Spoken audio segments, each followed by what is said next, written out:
All right, hey everybody. I'm Dustin Siebel, director of the FACT Forum and the Symposium on Science, Reason, and Modern Democracy, also professor in the Political Science Department. The three overdressed gentlemen behind me, I'm very glad to have them here. We've got Raul Rodriguez hanging his head in shame as I deliver one of my classic introductions. He's a Dean's Research Associate at MSU in the Poli-Sci Department along with me. Alex Priou from the University of Colorado at Boulder. And Greg McBrayer, who's at Ashland University. They are 2/3 of the new Thinkery, which is a world-famous... Number 5 in Estonia. Podcast. Yeah.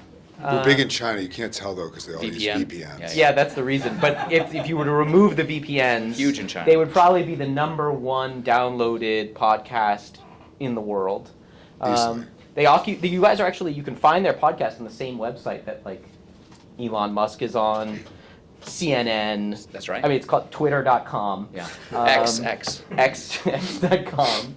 It's really quite a thing. So join me in welcoming these guys to talk about Nietzsche, Tocqueville, and the future of liberal democracy. Thank you. Yeah, we have a third co-host, and he's actually here, but he's in Lansing. But he saw the Raising Canes. And then he walked out of the Raising Canes, he saw a Cold Stone. And then he walked out of the Cold Stone, he saw Raising Canes, and kept going. He hasn't managed to leave since. But today we're talking about Tocqueville, Strauss, and Nietzsche.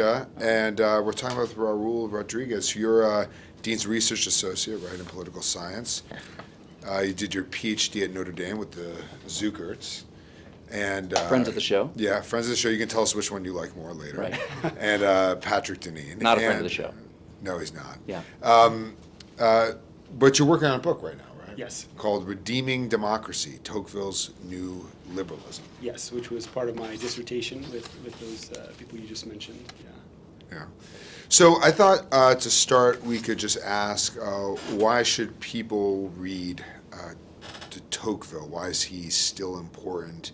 And then also, Strauss isn't known for having, he didn't publish anything. I think you point out he only refers to Tocqueville once in his published writings.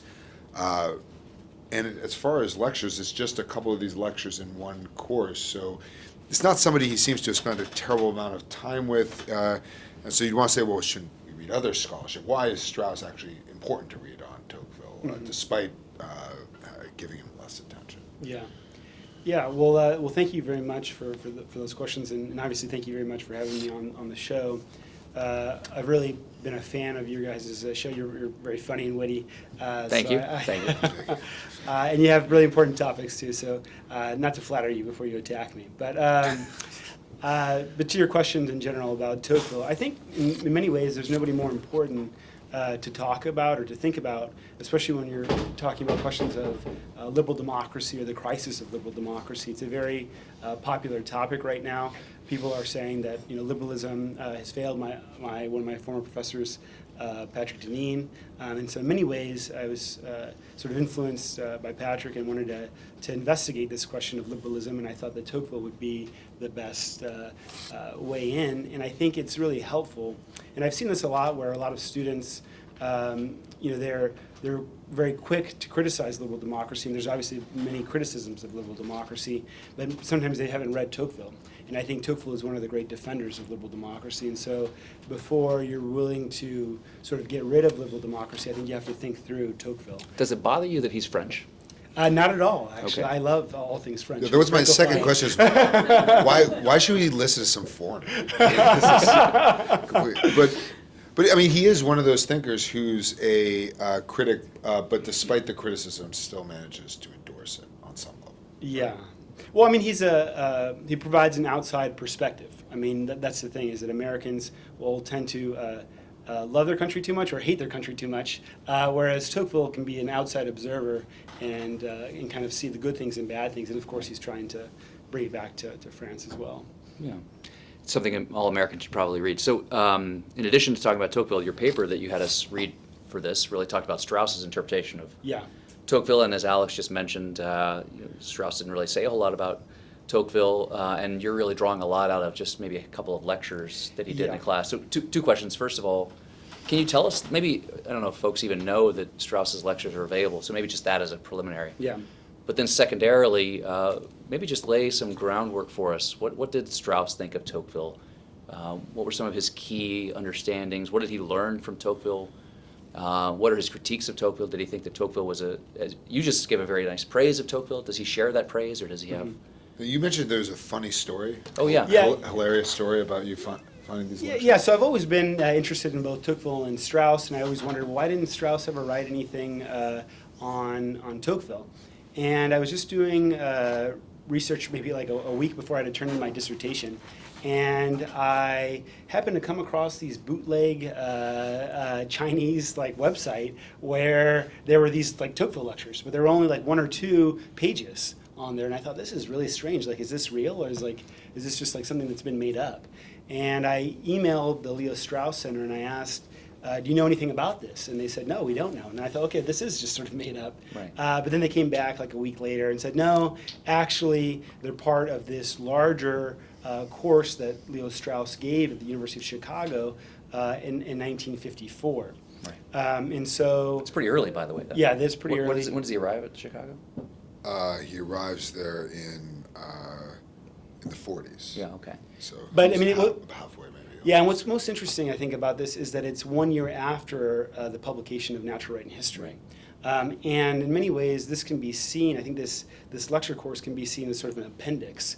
What would have happened if Strauss would have kept talking about these later thinkers? He ends on Burke in Natural Right and History, but what would he have thought of Tocqueville, Marx, Nietzsche within the same context of Natural Right and History? Do you spend a lot of time on illegal Chinese websites?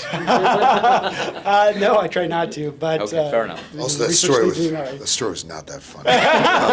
So tell us about tell us about Strauss's view of Tocqueville. So you found these lectures. What does he have to say? He's like, Tocqueville's the best. We should all read him.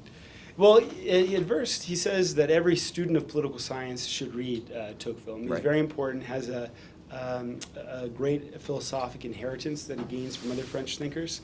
But there are limits to Tocqueville, and he finds him to be ultimately inadequate, especially on the basis of theory. He calls Tocqueville, at the end, a sociological thinker, and thinks that in some ways he doesn't realize the importance of the way in which ideas move society. And he also thinks that he's sort of beholden or captive to Rousseau on these questions of historical progress. And so there are definitely limits that he sees. But he does tell his students, actually, he says, be satisfied with the middle of the road Tocqueville. Yeah. So that's a sort of pedagogical lesson. So one of the things, the biggest critiques, it seems that you lay out, that Strauss lays out of Tocqueville, is that Strauss sees Tocqueville as captured by the horizon of modernity. Yeah. So in other words, he wasn't able philosophically to sort of stand outside of his time or something like this. Can you speak about, just 2 questions. One is, okay, if that's the case, does he still add anything? What do we learn from him? Do we learn anything about the nature of democracy as opposed to aristocracy, the key alternative at the time? And to add something to that, you want to say he doesn't see outside of the horizon of modernity, but you also want to say, you don't want to go so far as to say he's an Aristotelian, which some interpreters of Tocqueville, students of Strauss, try to do. So there's a kind of difficult, I think.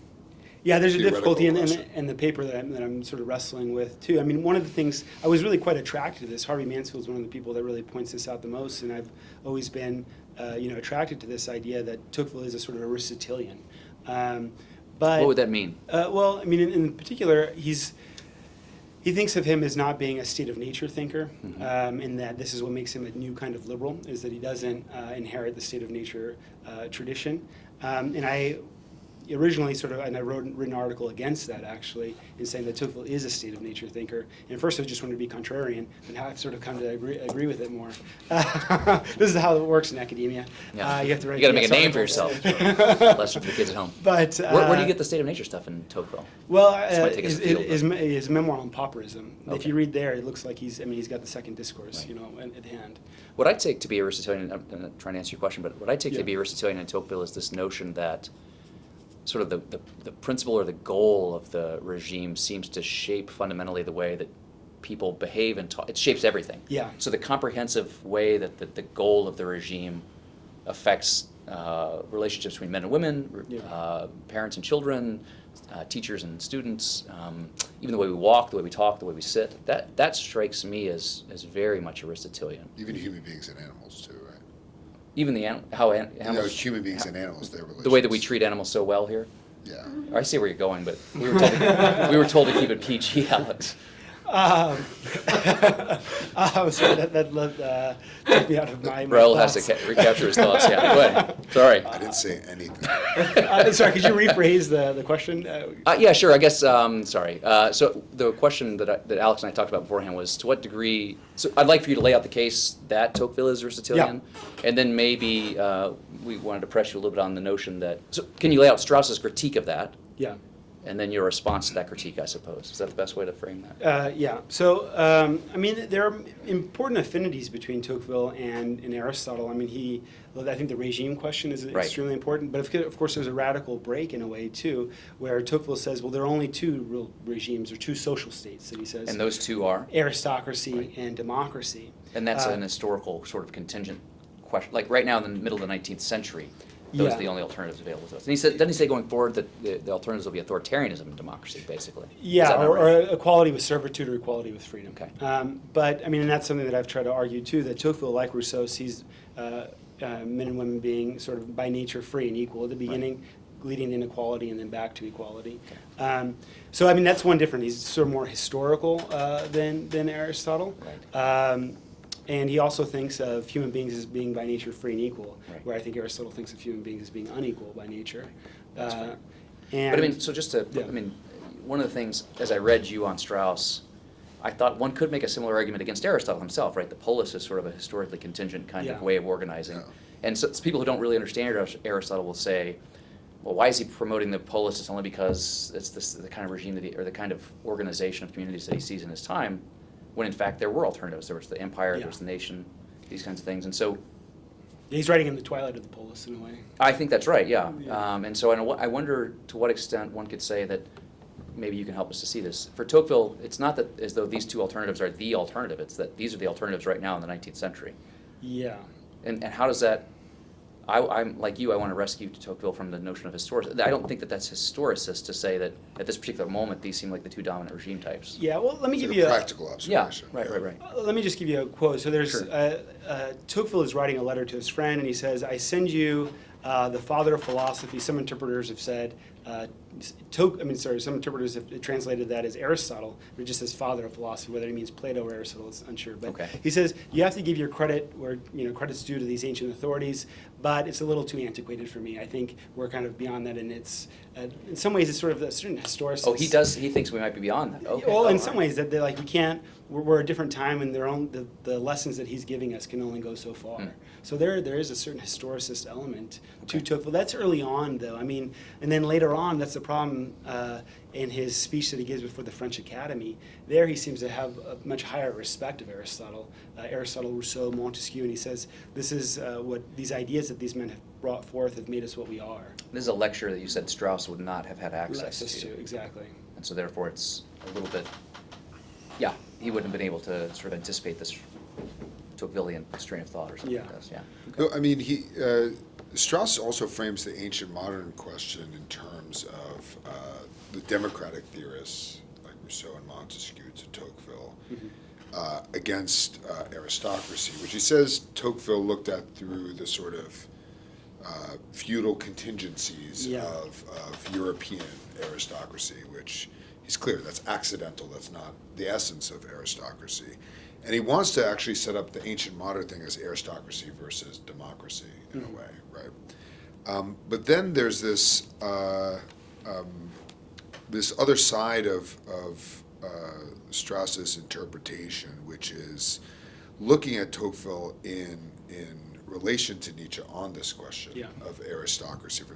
And I think he appreciates Nietzsche's radicality in being willing to say, I think you used the word unflinching, this unflinching willingness to just reassert aristocracy. So there is this, I want to think about a bit more about Tocqueville's endorsement of democracy.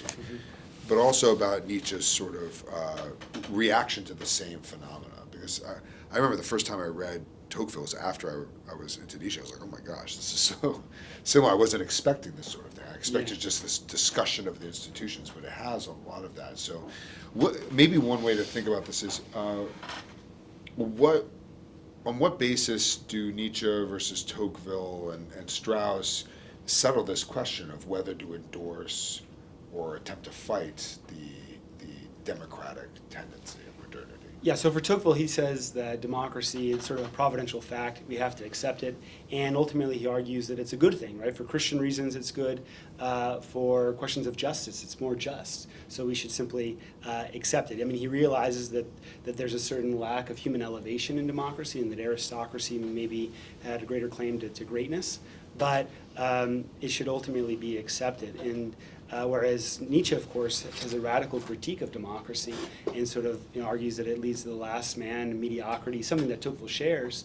But he's much more willing to try to make a radical return to aristocracy, a new kind of aristocracy, sort of militaristic, atheistic aristocracy. And that's what Strauss states. And so he's interested in that. But what Strauss is most interested in this fact is that in some ways Nietzsche is able to escape the historical inevitability of democracy and really try to put forward a more radical alternative. And this is part of the sort of the crisis of natural right, the ability to have some sort of standard or judgment by which we can judge better and worse. We need to have a certain reason. Reason needs to be able to tell us what is better. And Tocqueville is not willing, like the ancients, like Aristotle, to say one regime is better than another regime. Tocqueville just says, well, these are two distinct humanities, aristocracy and democracy, and we can't judge, but we just have to accept it. Of course, he makes some sort of judgment that democracy is more just, it's more Christian and better, but he ultimately just accepts it. Nietzsche, of course, criticizes democracy for being Christian and for being egalitarian. And so he thinks of Nietzsche being a little bit more profound, but leading to certain radicalism that is problematic. One of the things you put out in your paper that I'm persuaded by is that a lot of Tocqueville's remarks seem highly rhetorical. Yeah.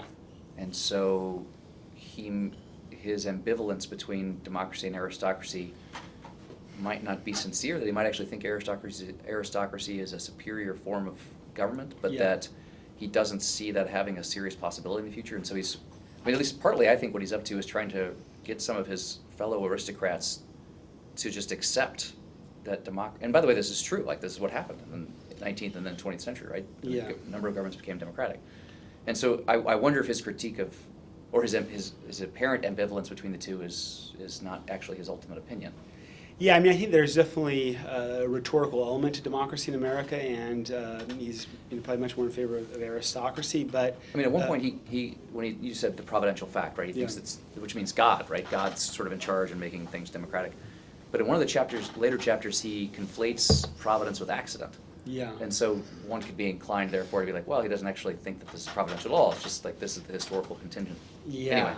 Yeah, and it's highly rhetorical. But yeah, I think, but at the end of the day, I mean, Strauss thinks that Tocqueville's inadequate. That he doesn't have the same horizon or ability to judge these political things that Aristotle and Plato had. And I think there is a real argument for that. I still think that obviously Tocqueville's extremely important. It's kind of like what the medievals said. It's a sort of a dwarf standing on the shoulders of giants, and that's why Tocqueville's so important. Just to kind of, we're talking about a lot of thinkers. So Nietzsche, Strauss, Tocqueville. Yeah. One of the things that your paper draws out is this distinction between theory and practice. Yeah. And so Strauss, I think you sort of correctly sort of point out that he's a practical friend of liberal democracy, even though he has a sort of seemingly radical critique of it theoretically.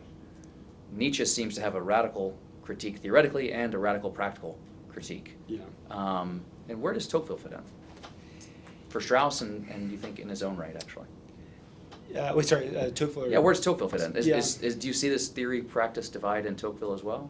I mean, I think Tocqueville doesn't have a radical enough critique that he doesn't sort of, and that's what I think Strauss loves about Nietzsche so much, and that Nietzsche in a way sees this radical critique in a deeper way, and that maybe that's one of the problems with trying to use Tocqueville to refound liberal democracy, is that he's not unaware of the deepest problems. But I guess my point is, like, I thought in your paper I was detecting some notion that, Strauss as a practical matter says, well, democracy is sort of what he moved here, for example. Yeah. Moved.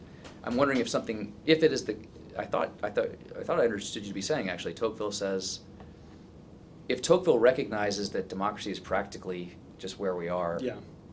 why wouldn't, and he's also writing rhetorically, why wouldn't he hide his more radical critique of democracy? Is that possible? Or, in other words, what Strauss is saying, well, gosh, Tocqueville couldn't escape the horizon. Yeah. I could see, lots of folks say this about Strauss, Strauss has this defense of liberal democracy. Of course, he has his critics as well. But one could say that his critique, his friendship with democracy is a practical sort of thing. Yeah. And that, just like Strauss, Tocqueville is a little more careful to hide his theoretical critique of things. No? Yeah. Well, I mean, whether there's some sort of maybe esoteric element of Tocqueville where he thinks of it as being more Yeah, I suppose that's one way to put it. Yeah. theoretically critical of it. Yeah, I think so, but I mean, You're with Strauss, though. You think that actually Tocqueville is somewhat constrained and Yeah, I think okay. I'm with Strauss in this. That I think Okay. he's restrained in that regard. Yeah, I don't know if you want to jump. Yeah, it's interesting because Strauss has these remarks in the lecture notes. It's like about Nietzsche, where he's like, "How could one ever write this? A sensible man would never Yeah, write right. all this stuff." Yeah. And he has a point that you read all this stuff. You convince yourself you're beyond good and evil, and then you commit crimes against barnyard animals, right? And, Yeah. and this is You realize this is an audio. People aren't going to notice that you're motioning to me, gesturing to me. Now they It's a know. podcast. Now All right, they good. know. Right. Okay, Good. All right. But and there's like the Leopolds and Loebs, and then more contemporary theoretical versions of this. It is interesting that Nietzsche's radical. This is going away from Tocqueville, but Yeah. it is interesting that Nietzsche's radical critique didn't lead him to any kind of sound practical judgments. I think there's something theoretically off about Nietzsche as a result, that because you would presumably engage in this sort of theoretical critique and discover something like the cave, Yeah. or the need for the noble lie, and then you would create a distinction between the philosopher and everybody else, and Yeah. you would be at the ancient position. Nietzsche gets close to that, but he doesn't really assert that in the same way as Plato does, or at least if he understands that, it doesn't actually inform his mode of writing as much as you would think. I tend to think he's actually quite similar to Tocqueville in that he sees this Christian sort of motion into democracy as sort of this sweeping thing. Nietzsche and Tocqueville both see this. Tocqueville makes his peace with it. Nietzsche can't, right? Yeah. He fights it. Yeah, Whereas Strauss, that's right. Strauss really breaks up ancients and moderns. He breaks up, Jerusalem and Athens, and then he breaks up the Christian sort of take on that problem versus the pre-Christian teaching. And so you're left with a host of historical possibilities that have been actualized over 2,000 years, where Nietzsche sees a great homogeneity, maybe Tocqueville as well. So I wonder if that's just the sort of the interpretation of history by Nietzsche that leads him to think, I need to counteract this. Right? Yeah. This is a strong disease. It needs strong medicine. Right? Yeah. And the rhetoric will be the medicine. Yeah, and Nietzsche, I'm going to be careful. I'm not necessarily a Nietzsche scholar, but there's sort of this new possibilities. Whereas I think Tocqueville doesn't see these same new possibilities. We have to find a way within what we have, and I think especially the question of Christianity is really important. Tocqueville, like Strauss, thinks that religion is important. And like you said, these are opinions that are necessary and that are all good in general and fruitful. And so we shouldn't try to get rid of it. Whereas Nietzsche really tries to take a hammer to religion and create something completely new, have new gods in a way. In your paper you talk about the role of Christianity and ancient philosophy, sort of providing helpful material out of which democracy can sustain itself. But I just wonder if you want to speak to what are those positive things that Christianity and classical philosophy provide for modern democracy that they can't provide for themselves. But then a second question, I sort of detect in Tocqueville the notion that you're right, that these things are helpful to liberal democracy, but that liberal democracy is actually eating away at them. Yeah. And so therefore it's eating away at the pillars of its own support or something like that. So, Yeah. so the first question is, what are those things that Christianity provides that we are in need of?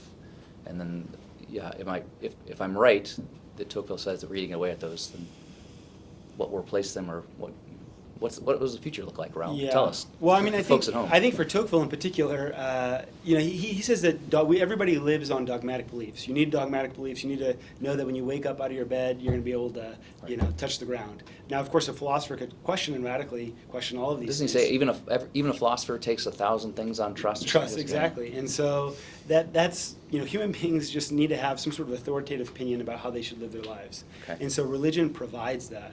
That's Tocqueville, and I think Strauss for the most part agrees with this as well, in that it also, especially for philosophy, because Christianity or religion in general poses a challenge to philosophy. So in that regard, it's important for the philosophic life. So yeah, I think in those elements. But then, sorry, the latter part of your question. I'm sorry, can you flesh that out a little bit? So how is it necessary for the philosophical life? Well, in the sense that it poses a radical challenge to philosophy. I mean, the life of the believer is follow the laws of God. And philosophy is, no, this is sort of radical questioning, and we can't obey the laws of God. And so without that... And so in some ways, philosophy has to justify itself, has to say, or try to refute, in a way, revelation. And I think that's an important element of philosophy, is the attempt to refute it or to overcome it. And sort of without that obvious opponent, it can't come into its own? Challenge. Oh, yeah. I mean, if you're a philosophy student or you want to study philosophy, but you think all religion is just silly and you don't even need to pay any attention to it, and you don't take it seriously, you're sort of missing an important element of the philosophic education. Right. One thing I think really important, like philosophical theme that runs through this, is the relationship between ideas and events or accidents. Yeah. Right. And Strauss, in a number of places, claims that ideas exert greater pressure on our lives and on historical manifestations than do particular events. Now, there's obviously a limit to this. He would acknowledge that Aristotle gets hit by a wagon at 5 and he's dead. Mm-hmm. Everything's different, right? So accident plays a role, but somehow the writing of ideas as a kind of public act exerts a kind of influence.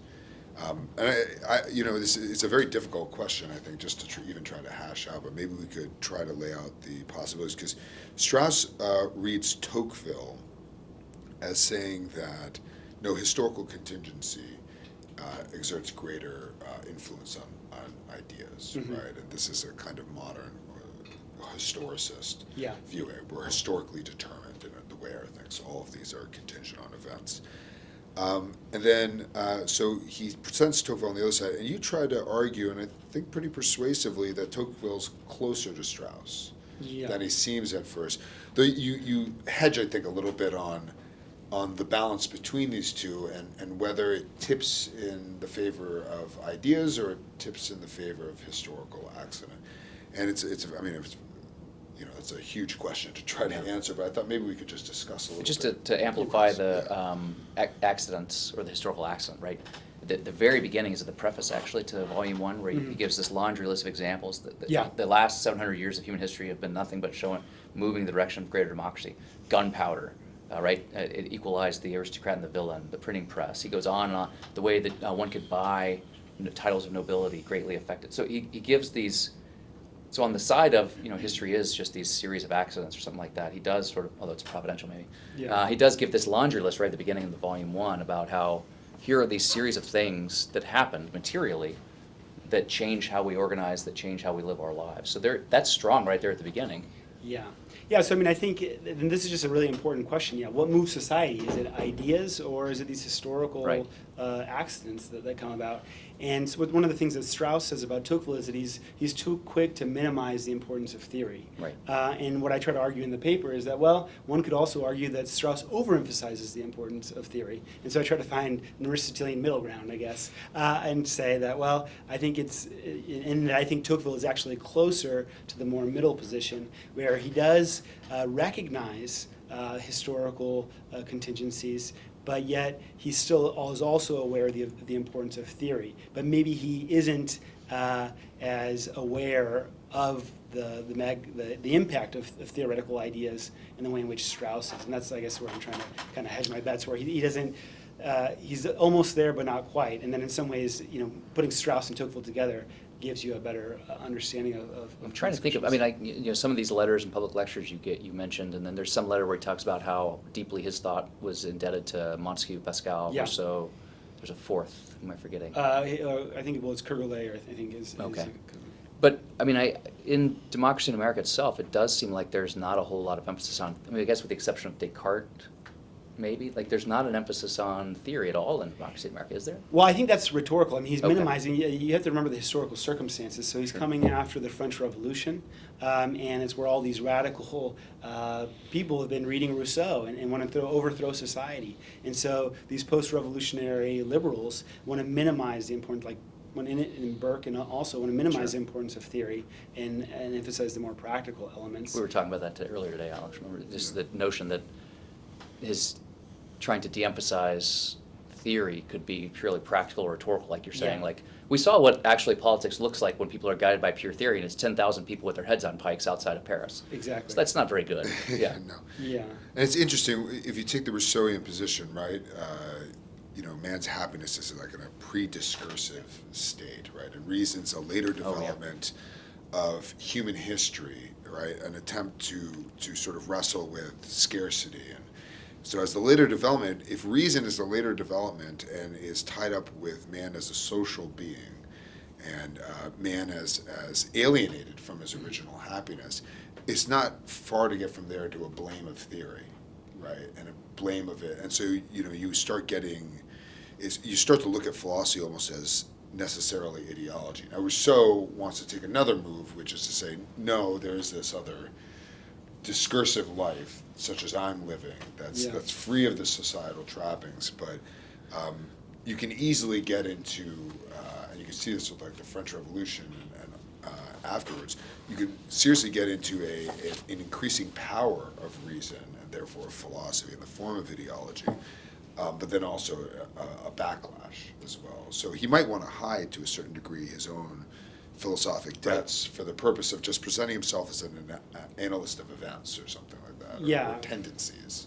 Yeah, he definitely wants to hide it. This is, I think Beaumont tells a story about how somebody praised the first volume of Democracy in America because it wasn't very theoretical. And Tocqueville sort of laughed. He's like, yeah, that's what I wanted them to think, but it is extremely theoretical. Interesting. How can you elaborate? I guess he reads the Federalist Papers. There's maybe one scant mention of that. What's? Well, the way that I've tried. I've argued Sure. this is that in some ways the very first chapter of Democracy in America is meant to be sort of like a state of nature, sort of understanding that human beings are by nature free and equal, and then you get this sort of Rousseauian. Social contract with the Puritans. Right. Tocqueville even says that the Puritan founding is better than the social contract that Rousseau could have even dreamed of. So you have natural freedom, then you have civil freedom where people are trying to come together, but then you need to overcome that because the Puritans are kind of crazy and bringing about all these tyrannical and bizarre laws. Right. So then you get the Federalists, but even these are, they're good, but there's still some problems with that. So where are we left with? So there is, I think, a movement. He has this sort of Rousseauian moment, a Montesquieuian moment, sort of Pascalian moments in the book that it's extremely theoretical, the first volume and the second volume. Yeah. So you're more interested in Tocqueville than Nietzsche, right? I think the more serious question, though, is that... Do you hear that? Your question wasn't serious. Well, I think maybe what you're saying is that there's something boring about Tocqueville, or that there's something sort of... there are limits. That's kind of what Strauss is arguing, too. There are limits of Tocqueville. Right. And I'm definitely trying to get over Tocqueville. My next project is on Montaigne. It's a little bit sexier. So I'm looking forward to that. I need to finish the book. On the essays? On the essays, yeah. I think Montaigne is he's really incredible. Yeah.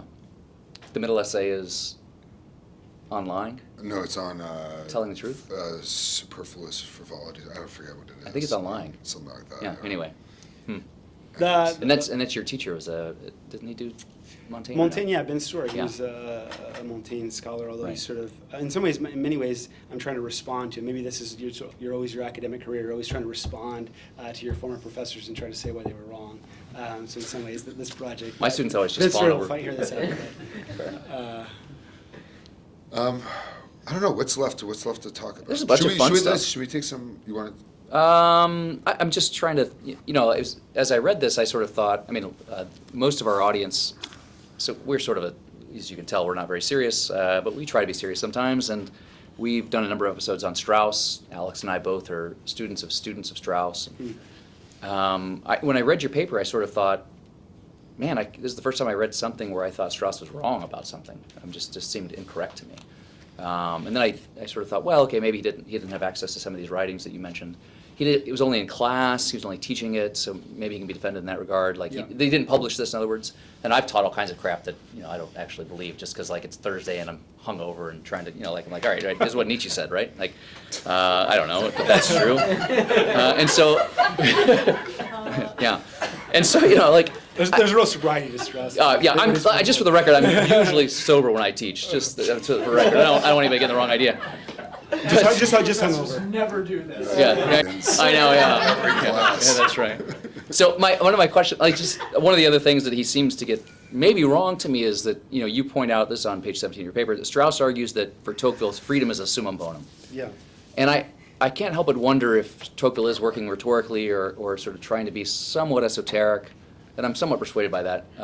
Mansfield mentions that the 13th chapter is the only mention of Machiavelli in Volume 2 or something. It seems pretty clear, right? Yeah. And so I wonder if maybe Tocqueville isn't protecting freedom. So you can read Democracy in America and think that this is right, that Tocqueville is most interested in freedom. Yeah. And his biggest concern is that democracy will not preserve freedom. It'll be too single-mindedly devoted to equality. Yeah.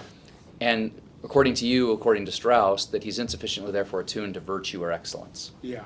But why couldn't, I'll say this in my own name, I could sort of advocate for freedom within a democratic regime as a sort of fence or a prophylactic measure, because that's the only way I'll actually ever be able to advocate for excellence. Yeah. So it could be a sort of tactical emphasis on freedom, because if I can sort of convince my fellow citizens that freedom is important, well, that would include the freedom to do the things that are excellent. Yeah. And so I don't know that I read in Tocqueville this sort of, and maybe I'm wrong, but this single-minded, because even when he says freedom later on, in Volume 2, there's this notion that it's one of the freedoms he's most interested in is freedom of the mind. And so you do get this sort of notion that human excellence is, he talks about art, right? There's not going to be great art, there's not going to be great music, you Americans don't read anything, you can't produce good philosophers, you make great ships, but then they're old in a month. Yeah. Yeah. And it would be the very part of the democratic Right, movement that you could tie into. You could tie into, and that pushes against the other sort of Right. totalizing tendency Right. that he's worried about. Yeah, or sorry, that maybe the emphasis on freedom isn't as bad as Strauss makes it out to be. Or that it's a tactical point and not that he's actually, he's interested in freedom, but it's instrumental. Like he's interested in freedom because of the things that you could then therefore be free to do. Yeah, well, Tocqueville has many lines where it's sort of like my only passion or love is like freedom. Right. Those are really important, but I think also, he does think freedom to think. That's obviously an extremely important part. But one of the things with Tocqueville is he's skeptical about the philosophic life. He's in that way he's very Pascalian and sort of doubts what we can know by reason. Right. And that ultimately the philosophic life may be just tragic. Right. But the strange thing is he doesn't accept faith, and so if the philosophic life is ultimately tragic, can't give us this happiness that we long for, but yet he also can't have faith. He tries out politics for a while, doesn't like that either, and so he's just a really restless soul. But he still thinks freedom is important. But is it freedom for the ultimate philosophy or virtue? He doesn't really quite go full on to that. I don't know if that makes sense. Would it be a problem, because then he'd have to justify the old aristocracy? Right? That's the issue Strauss brings out, right? That the aristocracy has been confused with these quasi-medieval feudal orders, right? Yeah. To sort of emphasize excellence, he might be confused for being an aristocrat. Right. And this might be, Right. it's a very difficult situation when you think about it, trying to navigate this obvious tendency. As an that's aristocrat occurring. yourself, you As must an realize how aristocrat. difficult it is. It's horrible. Yeah. But Both sides.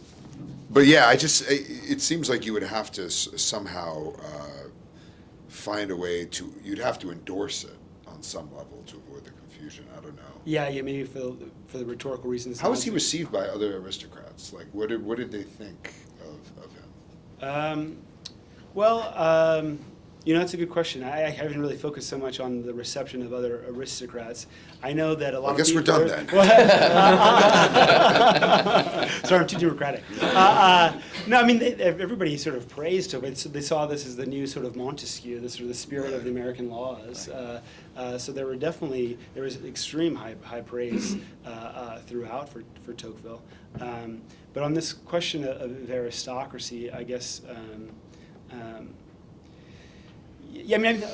this maybe takes us a little bit far away, but I think that Tocqueville, for instance, he has the practical solution is like religion.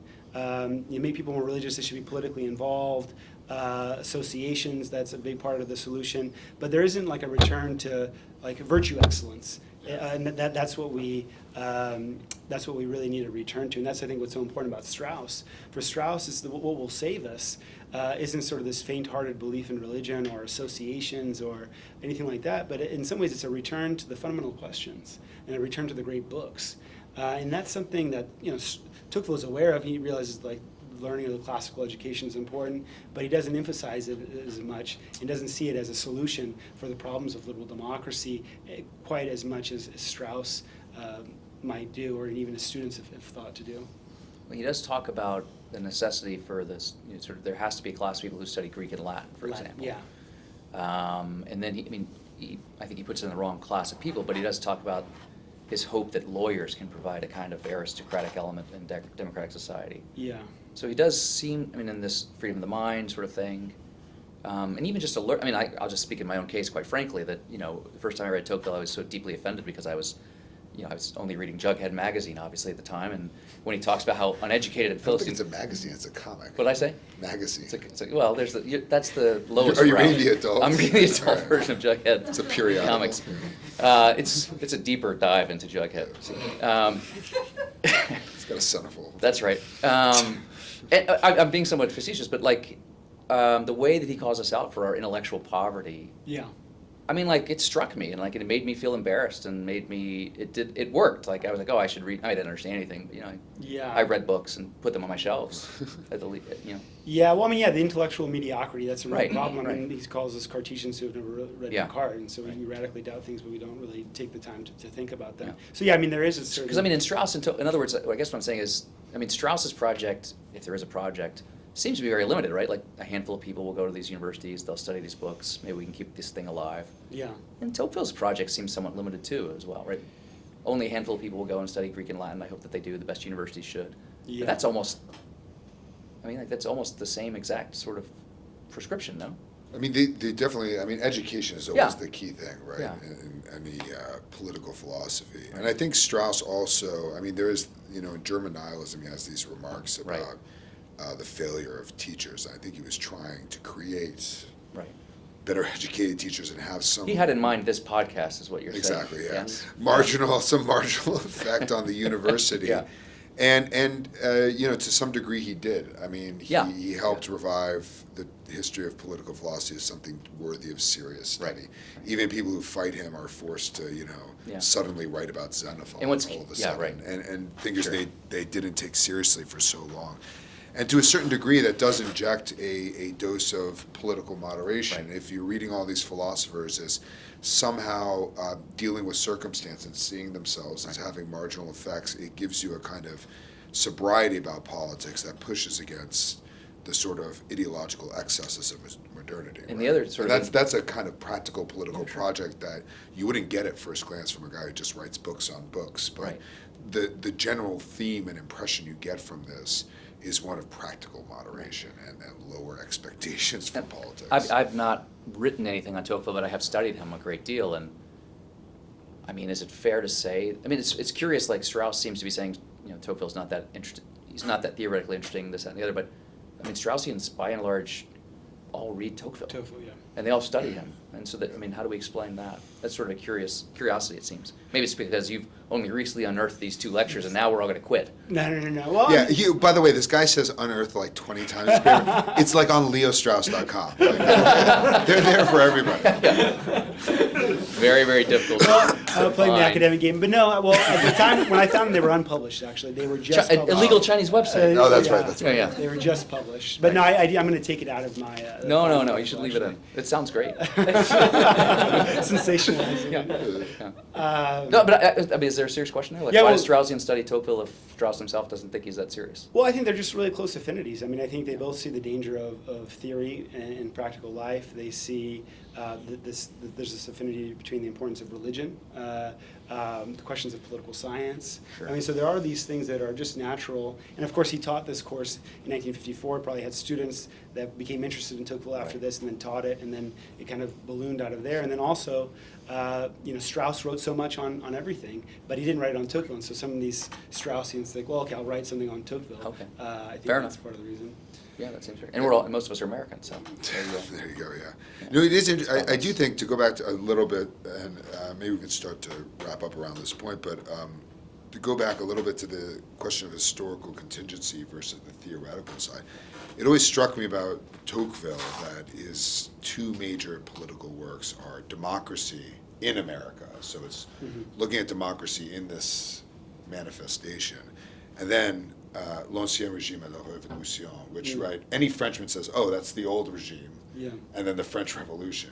But literally taken, looks like what happens when you have an old regime in decline and then a revolution. And when you look at his historical analysis there, much like in Democracy in America, you sense there's the historically contingent everywhere, right? But then you start to see there's certain theoretical observations embedded in there. And I wonder, it seems to me like you make a very compelling case to this effect that, no, he's very much theoretical, and it is all over both of these works.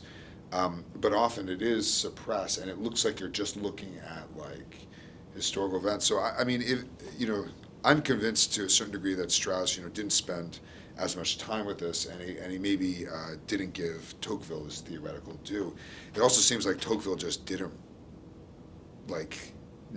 give as much of a nod to this other side of him in the published works, at least to Yeah. my awareness. I don't know. Yeah, and I think, again, it's important to remember these are sort of unpublished lectures, and so he didn't do a full sort of working out of Tocqueville, but I think he sort of gives up on him, and it's sort of, he has a lot of the critiques that he makes of Tocqueville, he makes of Burke, where he's made a much more serious study. But I think there is definitely a more theoretical element of Tocqueville. For instance, he says that once his political career ends, he says he's going to renounce the living and go back to live amongst the dead, and that his true worth is with writing and thinking through these ideas, but the illustrious dead. So there is definitely that really strong theoretical element of Tocqueville that maybe that Strauss wasn't aware of. So we want to leave time to maybe talk about a little bit about your background, then open it up Yeah. to questions. We have a So live audience here. first of all, thank you. That was very interesting. I enjoyed the paper. I enjoyed talking about it. I don't know. It seems weird to ask somebody younger. Usually we ask about old their- people how they got old into people. it. Yeah. But how did you get interested in political philosophy? What sent you to Notre Dame? Yeah, well, part of the reason I was writing a paper on Plato, and I had to write something on the question of justice or sort of liberal democracy in Plato, and I just happened to stumble upon on the internet an essay by Leo Strauss. I had no idea who this guy was, and I thought, well, then I started reading it, and I thought, this is actually some really interesting things that he's saying about Plato. It makes a lot of sense. And then so after reading Back that, up. How did you get interested? How are you writing up? Was it just like a gen ed class you compelled to take on Plato, or? It was a political theory class at Furman that Ben Story was teaching. Okay, and how did you end up at Furman? Well, when I was Just real quick, just Yeah. for the folks at home and for our audience here, one of our missions on our podcast is we try to have elder statesmen and women, and we sort of ask them about how they got into this, so that people can sort of understand, like how it is that people come to study the great books or what philosophy, and quite frankly, oftentimes it's chance events that very few faculty, very few very established people sort of knew at 16, 17, 18, this is what I want to do. It was a random professor, a random book, a random encounter. So how did you end up at Furman in the first place? Yeah, so to study with Ben Story, who's a friend of the show. Yeah, that's important. So when I was a young kid, I was sort of When he was a young kid, you heard a that. dumb jock. I just wanted to play sports. Right. And Tell us how you got interested in sports. my natural athletic ability that you seem to have as well. But Why not me? Why'd you look at me? well, he's pushing this line. So Fine.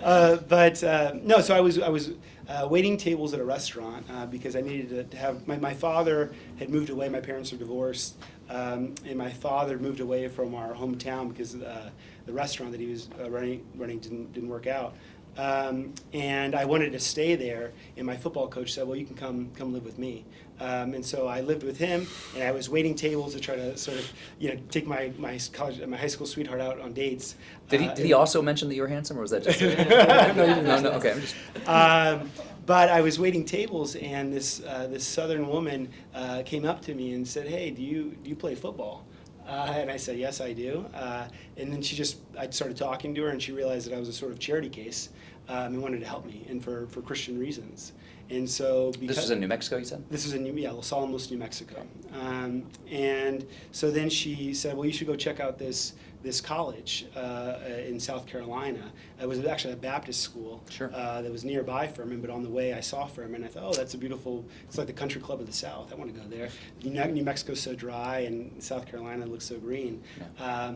And so I sent my highlight tapes to the football coaches and the track team, and they wanted me to come play there. And so that's how I was able to sort of work it out. And then I came across Ben's Story. And By accident, or by someone's recommended him? Or? Just by accident. I guess I was always sort of interested in political ideas in general. Mm-hmm. My father's from Mexico City, and in Mexico there was sort of a ruling party for like 70 years, and I was always sort of curious about why this was the case.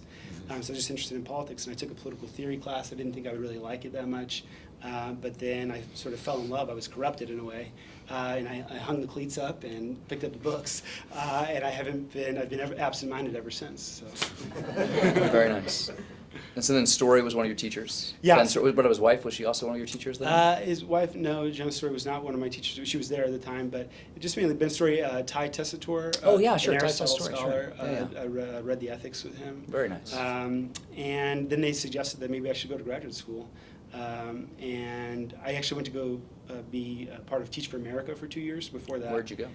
Denver, Colorado. Oh, sure. And that was a lot of fun. I was trying to do sort of great books education for high school kids. Public school, I assume? Public school. It was funny. That must have gone smashingly. Well, it was. It actually did really well. But it was funny. I had one story where a kid showed up and he was sort of sleeping, and I didn't know what was going on.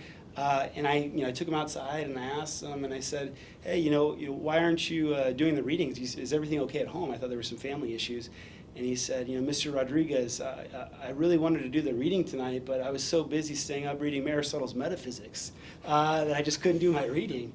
And I finally had to tell him, I was like, "Darrell, you got to put down the metaphysics. Just do the reading for class. We'll get to the metaphysics later. Maybe this is too advanced, But I think in general, I was trying to be... Mr. Rodriguez, breaking students' dreams and ambitions since 2015. Yeah. Go ahead. But I do think, for many of them, it was, they were learning things like a lot of them would ask me, how do you want me to read this text? Do you want me to read it with a Marxist critical lens? And I said, no, I don't want you to read it as Marxist critical lens. These are high school kids? These are high school kids. And I told them, no, I want you to read it. I want you to read the text and tell me how it relates to your life, and how it makes you think about, how you should be a good or bad person. Right. Tell me that.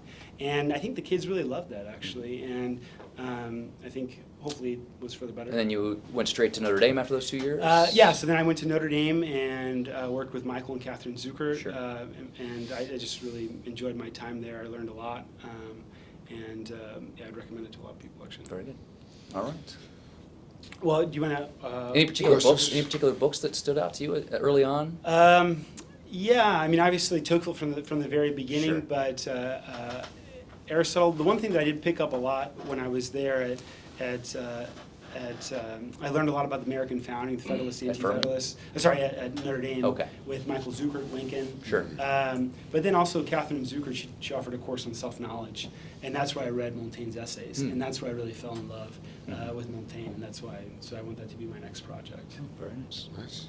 Well, we have some folks here that have been dutifully bribed to come and hang out. And we have a microphone, so if you have a question, just raise your hand and we'll get a mic to you. Nobody's actually been bribed here. It's all Is that right? the How about pleasure that? of intellectual. Just knowledge. Nobody knows if anyone's been bribed here. But thanks, guys. That was a lot of fun. Quick question about sort of the... This is Dustin Siebel, by the way, professor and director of the Lafrac Center. If you want to comment on my good looks, now's your opportunity, Alex. Your silence speaks volumes. Your quadriceps looked big. I'll take it. I'll take it. There seems to be a difference between Nietzsche and Tocqueville on the one hand and Strauss on the other when it comes to the process of modernization. On the Nietzsche front, Nietzsche often collapses the democratic movement into Christianity and vice versa, the Christianity into the democratic movement.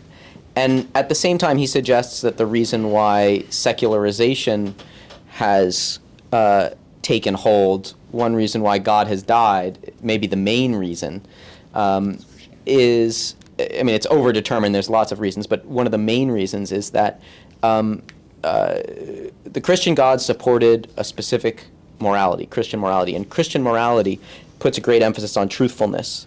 And once you take that morality very seriously, it ultimately comes back and undermines the Christian God, about whom you're supposed to be ever more truthful, and who seems to be hidden from us.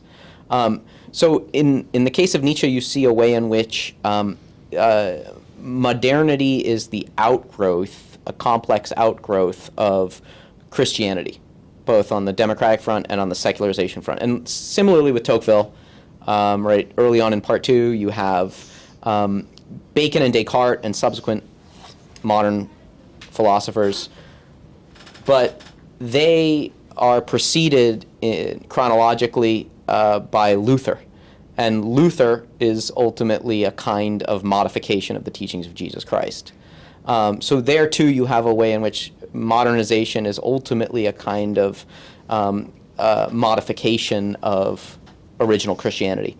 Strauss, on the other hand, seems to be diametrically opposed to this view. And I think there's actually a long footnote in Chapter 2 of Natural Right and History where he takes issue to Weber for sort of accepting the Tocquevillian Nietzschean line on it. According to Strauss, modernity is very much anti-Christian. Mm-hmm. And so I was just wondering if you guys could talk about this a bit. Yeah. Raul, why don't you go first? You're the guest.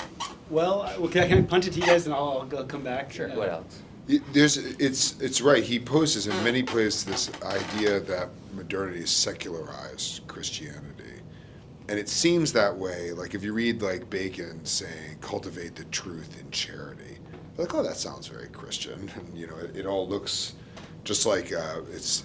But then when you realize cultivating the truth and doing charity through our hands rather than through acts and through prayer, it hides a very radically anti-Christian teaching, and it's not human providence in the place of divine providence, but it's mastery of nature, and so it is really about replacing the biblical God at its core while retaining some veneer of Christian respectability, right?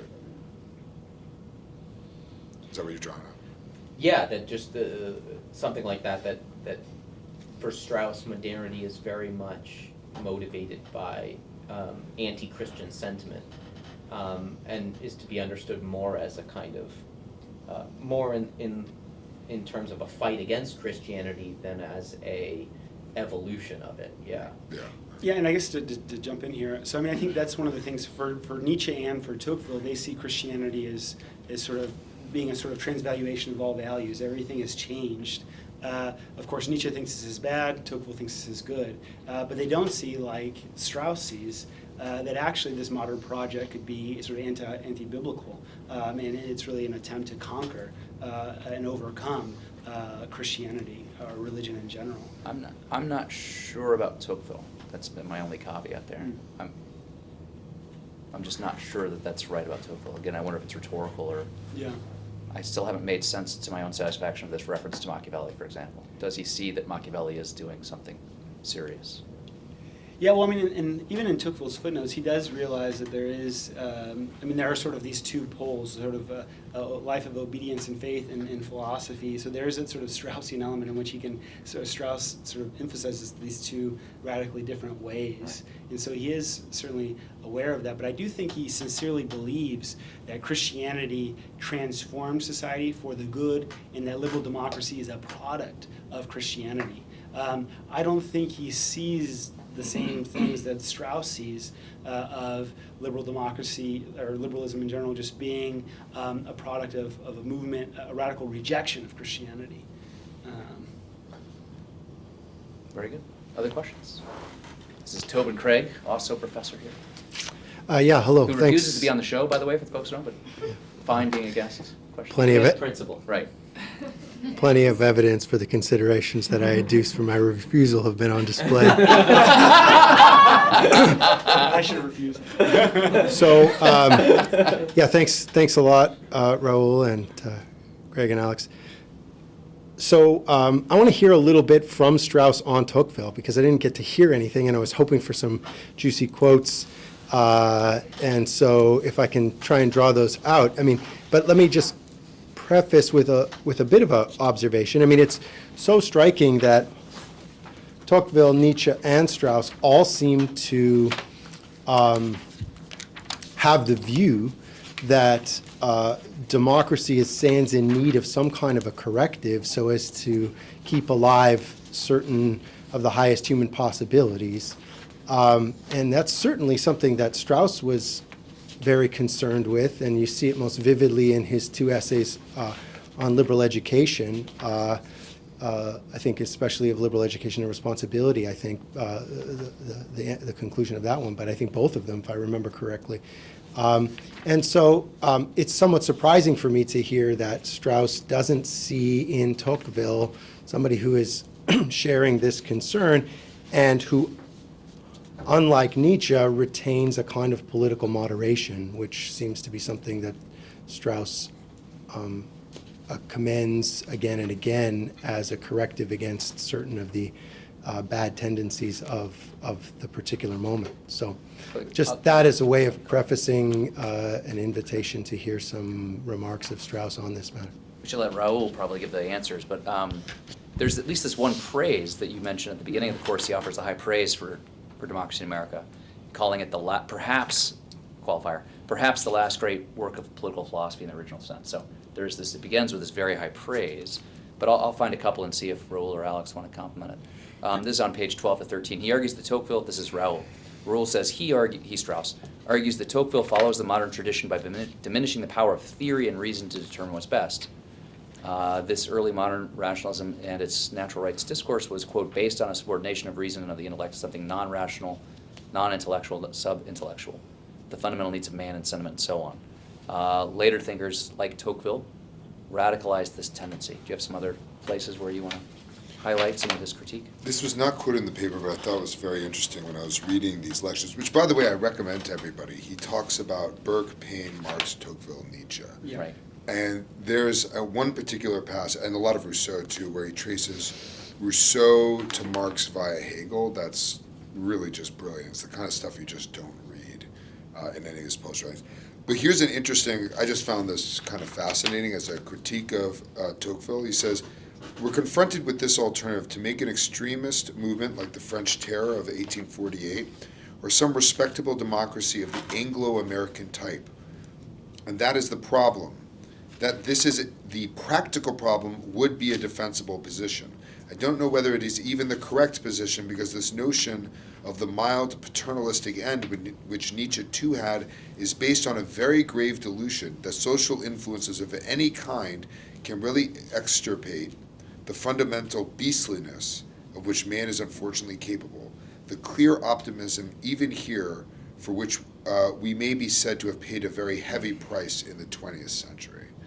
So I thought that was fascinating that the kind of historicist and optimism of certain types made us oblivious to some of the excesses. Yeah, in some ways you could say that that's a good quote there, that Tocqueville is sort of unaware of the possibility of the Nazis in a way, or something like this. Of course, that's maybe a product of of Nietzsche to a certain extent.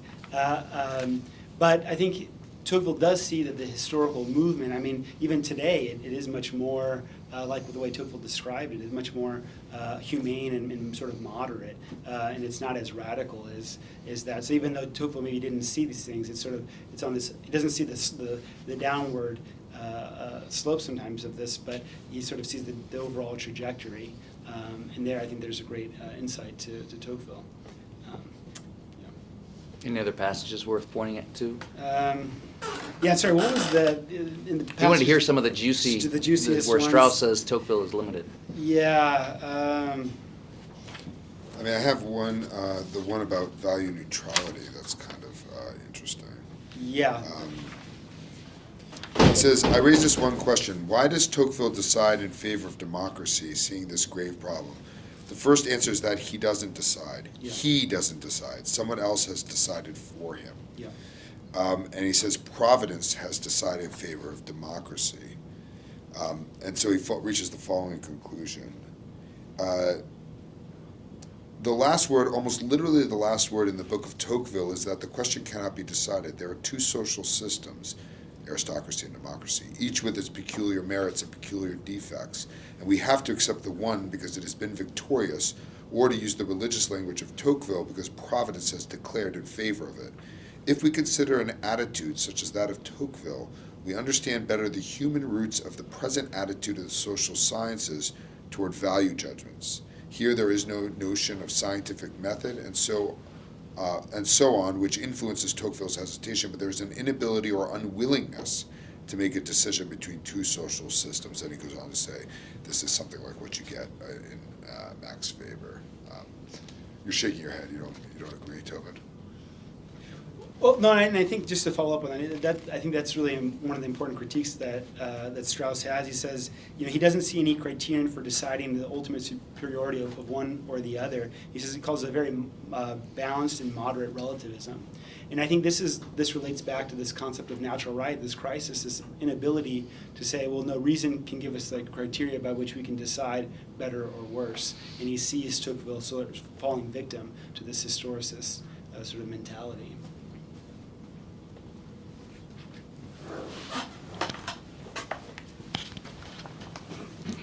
So I'm going to try and make my question coherent